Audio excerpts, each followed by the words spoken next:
Hello my friends, let's start this one from the drone sanctions applied on Russian territory regularly. For example, this night the drones visited Orlovsky thermal power plant. It is the biggest one in the region and used not just to power up the city and warm it, but for all of the oblast this facility was definitely crucial for Russians. In a way, it is the response on the Russian strike happened 2 days ago where Russians hit Ladizhinskaya thermal power plant, which is one of the biggest in Ukraine. And by the way, here Russians used the hypersonic Kinjal missiles, which is outstanding. Usually they use those against military targets, some of their Ukrainian military bases, but no, it is a civilian infrastructural object. Well, as you might see, Ukraine also has some of the missiles to respond because that strike on Orlovsky thermal power plant was conducted by Neptune missiles. Well, in this case, it's the long-range modification of Neptune because Orlovsk is not that close to Ukraine, but within 1,000-kilometer range, which is promised for Neptune 2. Yeah, it's definitely the huge facility out there, one of the biggest, as I said to you, and the biggest one in the region. It caused several of the blackouts, but not exactly for this train station and those houses. But Russia now struggles with electrical power supply.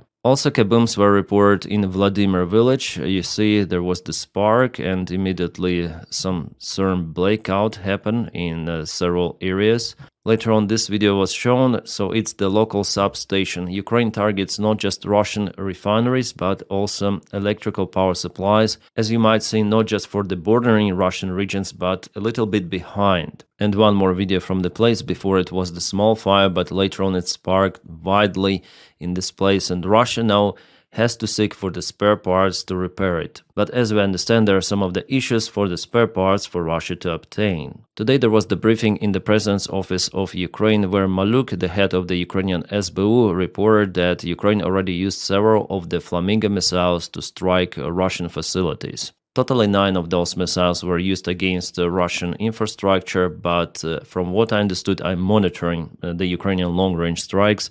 I saw just 2 successful attacks using that one, which is not that good, we all understand, but this missile is wet, it's just been produced, so of course Ukraine may modernize it. First of all, guidance and navigation system, and secondary, well, this missile has some certain flaw compared, for example, to Tomahawk missiles, because it's way bigger, it's way tougher, so the Russian air defense has no problem to recognize, identify, and shut down this missile, unfortunately. Russians already showed several times the debris of Flamingo lying somewhere in the fields, so clearly missiles were shut down. That's why Zelensky called for Tomahawks, because they are time-proven, very reliable missiles and they're very hard to intercept compared to Flamingo. But still there is the chance for Flamingo to be outstanding if Ukraine works on navigation system. It should be complicated, missile should maneuver all the time to avoid straightforward flights. And in this case, Ukrainian Neptune also has an advantage because it is like Tomahawk, it's kind of nimble,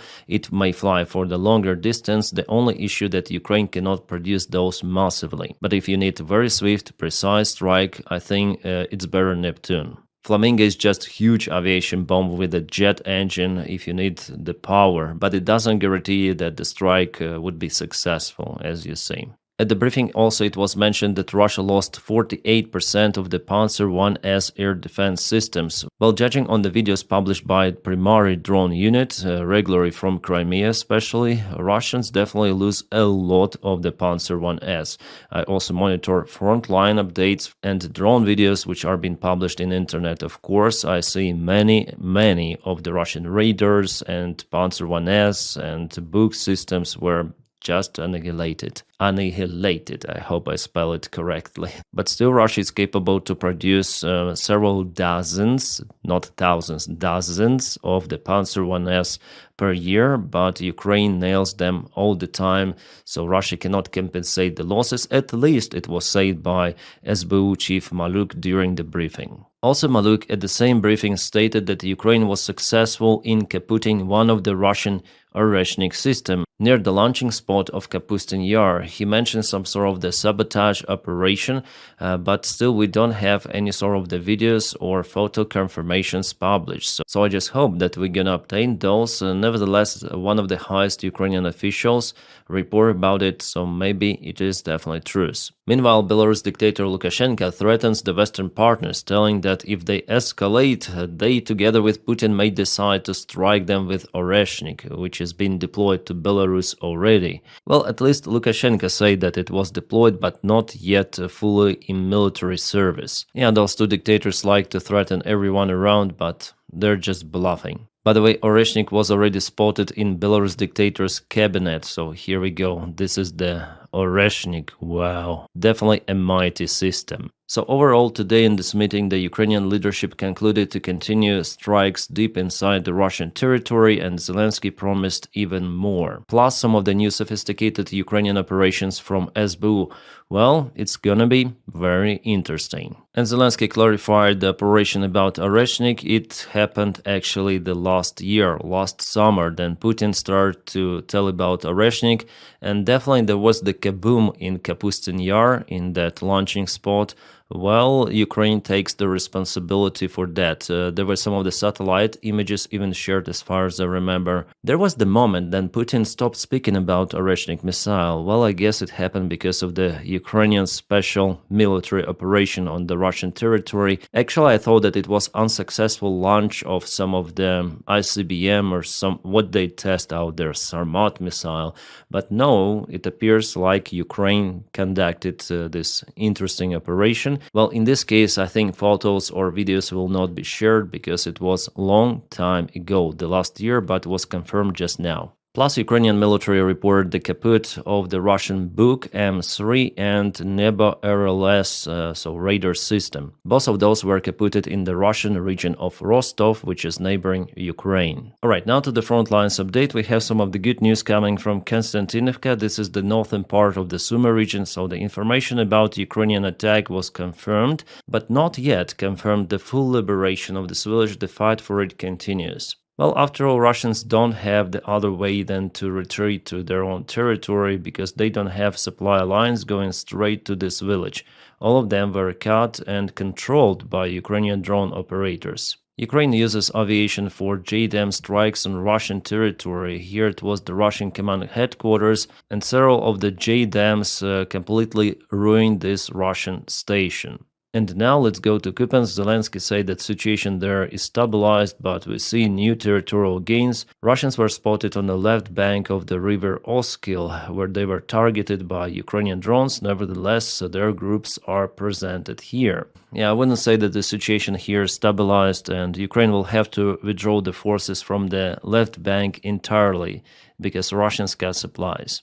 About the Pokrovsk direction, well, there's some minor territorial gains from the Russian side. Ukrainian drones spotted them in the new blocks of this town, but there was no significant movement, and still Ukrainian army is not encircled in the Smirnograd, Pokrovsk direction, or pocket, as we see it. Today, Ukrainian military command confirmed that there is the absence of encirclement, and Zelensky told to Putin to come and check personally in Pokrovsk if he is sure that the Ukrainian army is being encircled, and we're all gonna see what might happen to him. So in case of Pokrovsk, no change is the good news for the last 24 hours. But if we check out the deep state military map source, the situation in Pokrovsk, it's a little different. So it was yesterday and it is today. As you might see, Russians expanded gray areas kind of widely in all of this place. And this gap between the gray area is less than 3 kilometers, so for sure Ukraine should absolutely withdraw the forces. If we see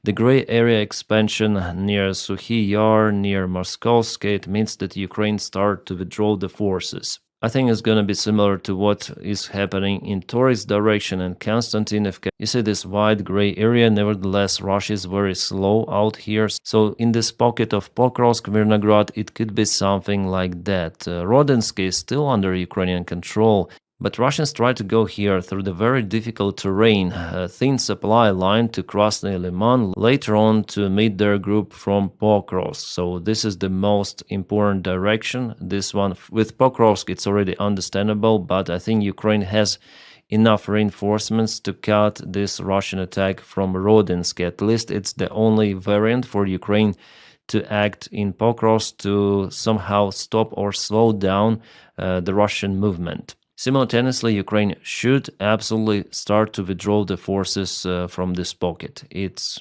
already evident. Meanwhile, some of the crazy Russian military channels start to publish those kind of the maps that Rodinsk was captured by Russia and that Ukrainian army group has already been encircled, but this is bullshit. If you check out different Russian analytics, you may see that it's more or less what Deep State shows, but they put everything in the red area, there is no gray area. Well, here they put also everything red, but in fact it's not like that. And this is the Deep State with multiple of the gray areas, but I believe this source. And Russians, of course, they cannot create bridgehead in Pokrovsk yet. Just separate occasional small groups of the Russian army is presented in several areas, and in most of the cases they were just nailed by Ukrainian drone operators, but still they keep presence, and it's just a matter of time then Russia occupies Pokrovsk, unfortunately. And after all, Dnipropetrovsk region, well, I'm quite concerned about the situation happening because Russians, they're already in Novoalexandrivka. It is very close to Pokrovsk. Come on, update please. Yeah, it looks like the server is not loading correctly. Well, anyways, Russians are very close to Alexandrivka. Also, Russians again tried to attack towards Malatokmachka before they lost lots of the armored vehicles. It was a big, huge convoy. Well, today they decided to use a motorcycle instead of those heavy vehicles because the weather was nice and Ukraine spotted them on the way and kaputted. Yes. We have the video evidence from Ukrainian drone operators. This is the motorcycle.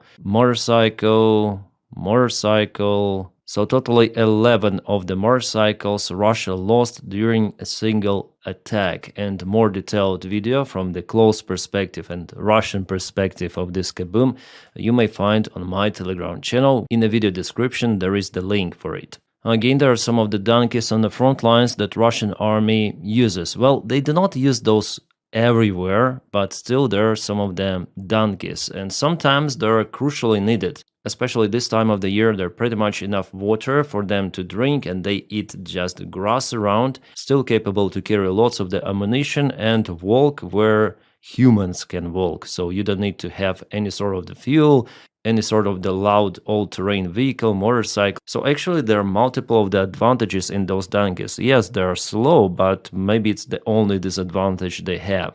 And I'm not laughing, guys. Before, like, oh, donkeys in the Russian army, but even our soldiers write that they would like to have donkeys as well. I see that in the chat, in the military chat. Just imagine you have this thing, you can load everything you want on this one, and you can walk with it everywhere you want. At the same time, kind of silently, and they do not fight on the front lines. Usually they're a little bit behind. They're being used for supplies, food deliveries and so on. But Ukraine, yeah, there were already cases, then Ukraine kaputted those donkeys. It's not because the Ukrainian army is terrible, but because Russians are using donkeys. So from this morale perspective, I wouldn't use donkeys. But from the practical point of view, if you are not bothered with the speed, it could be a good tool actually. I'm not joking, absolutely, and donkeys are not elsewhere in the Russian army, just occasionally, but they like to film those, that's why those videos are being posted. I was also asked about this video. There is the camel, which Ukrainian soldiers took somewhere from the front lines. By the way, here something happened with M113 infantry vehicle. Our guys used the fire extinguisher and they pointed out at this camel, and some of the people say that it's the Russian camel, but actually it's not. It's not specified where this camel was taken from. It was just evacuated from the front lines. Could be in some of the private household or maybe local zoo, circus. There was no any sort of the information published that Russians used this camel for the military purposes. And I guess a year ago this image was taken. It is just for the photo. Russians didn't use this camel. Again, no information that it was used on the front lines. They took it just for posing. There's the zoo behind, and after all, people start to tell that the Russian army is fighting on camels, which is nonsense. But yes, they use some of the animals like donkeys and horses for supply deliveries, and I don't see a cringe there, and I'm not laughing about it because in practice those animals could be used. Well, not camels, of course, yeah, but they don't use camels. We shouldn't underestimate Russia as an enemy. It is very, very powerful. And if we check out the military map, and I'm reviewing this map for almost 4 years already, if we go at 2024, let's say beginning, yeah, you see, and compare it with today, you see that it's kind of the vast Russian advancement. Yeah, in some areas, like for example, from Bakhmut to Chasiv Yar, they moved by 10 kilometers and still were not capable to occupy Chasiv Yar fully. Recently, Russia lost a couple of the vehicles in this northern part. They want to go to Konstantinivka from several directions. But speaking about this southern area, Vuhledar, Velika Novosilka, Gulay-Pole, Kurakhove, soon is going to be Pokrovsk, Mirnograd, well, there Russia has advantage. And you see how close they're already to Zaporizhia. It might look distant, but compare the current territorial gains with Vuhledar, Vladimirivka, which was occupied by Russians the last year, so 83 kilometers here. And from this side to Zaporizhia, almost the same distance, 86 kilometers. And here Ukrainian defense line goes somewhere close to Pokrovsk, but it's the last line for Russians to break through and to reach Zaporizhia. On the south there are more Ukrainian defense lines, that's why they still cannot reach Stepnohirsk, but here they're very effective in this direction. Even if we go 1 month ago, September the 1st, you see, September the 1st and today, kind of significant movement. But the main focus for Russians is obviously Slavyansk, Kramatorsk, Drushkivka, Konstantinivka. Guys, if they occupy and break through Ukrainian defense in this area, it's gonna be the open way for them to reach Pavlograd, Dnipro, even Kharkiv from the southern side. Because here Ukrainian defense is not that robust as in Slavyansk, Kramatorsk, Drushkivka. So Putin is waiting for that. He is preparing lots of the forces right now to break defense, and after it he thinks that he will be more successful and way faster will be able to gain more ground. It's the calculation of Russia as I see it, and really it might work for them if the situation in Ukraine continued to deteriorate with Ukrainian military support and morale of people, because fighting 4 years against this prevailing enemy is very, very hard, even though Russia has losses. But if I check out the general situation on the front lines, I would say I'm not so much optimistic as many of the pro-Ukrainian speakers. I'm the one myself, but I see like what is happening on the front lines, reality. The only positive news for the last year is this direction, where with the help of the very capable Ukrainian armed forces, Russians were stopped, but it was very close to the total catastrophe in Donbas region. I'm saying like that also to underline that without the proper military support, Ukraine cannot sustain defending Donbas or Dnipropetrovsk region or even Kharkiv, and Russia will announce a new referendum out there annexing more territories of Ukraine, so Russia can only be physically stopped in Ukraine. Unfortunately, guys, it's like that. Diplomacy is not working with Putin, as we see. I guess it is understandable even for Donald Trump, who started to apply those sanctions. But I would also like to see more prompt reaction to support Ukrainian military. Also, we have more details from Financial Times why sanctions were applied on Russia and why the Budapest meeting between Donald Trump and Putin was cancelled. It's because of Russia. They officially sent the message to the White House demanding demilitarization of Ukrainian army, even not just for Ukraine to give up Donbas or something. No, full demilitarization of entire country. Well, even the current White House administration understood that it's just unconditional ceasefire of Ukraine, capitulation, and they say that Ukraine will never support it. It means that Russia doesn't want to stop, so let's apply some of the sanctions and stop talking with Putin, at least for now. Russia is still standing on its demands since the beginning of the special military operation. Oh, we have some breaking news coming from Venezuela. United States closed the part of the airspace and conflicting information is coming from that region. Some of the sources close to Pentagon are saying that the strike of the United States on some of the infrastructure of Venezuela is imminent.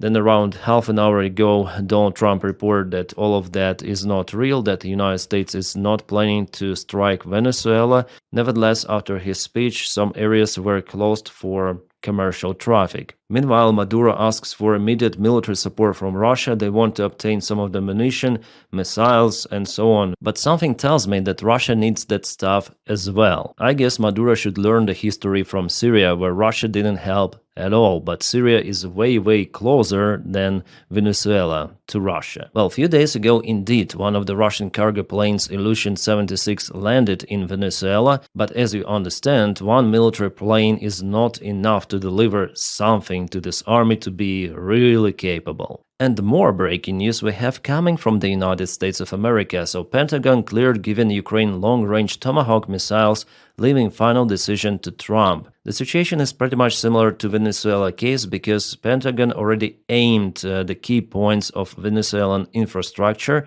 leaving the final decision to Trump to act immediately or to postpone this decision.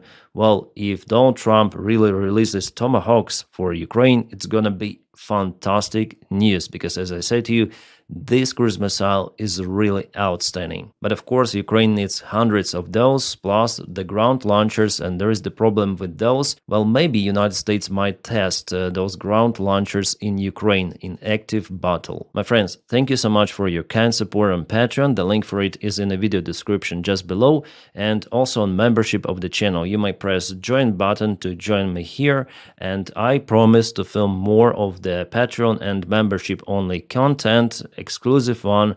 I just hope I'll find some of the free time tomorrow after today's Halloween stream, which is available for everyone on my Twitch and also my alternate or second channel, where I speak about absolutely every sort of the topic. So if you watch this video at the Halloween night, check out my resources. Maybe we're gonna meet each other on that stream. And also, guys, if you do not have the opportunity or willingness to support me on Patreon or membership, you may just press your huge like to this video and subscribe for the channel to boost this video in YouTube algorithms, because it's very important. Thank you so much for it as well. My friends, I wish you all a peaceful sky wherever you are, and have a great time.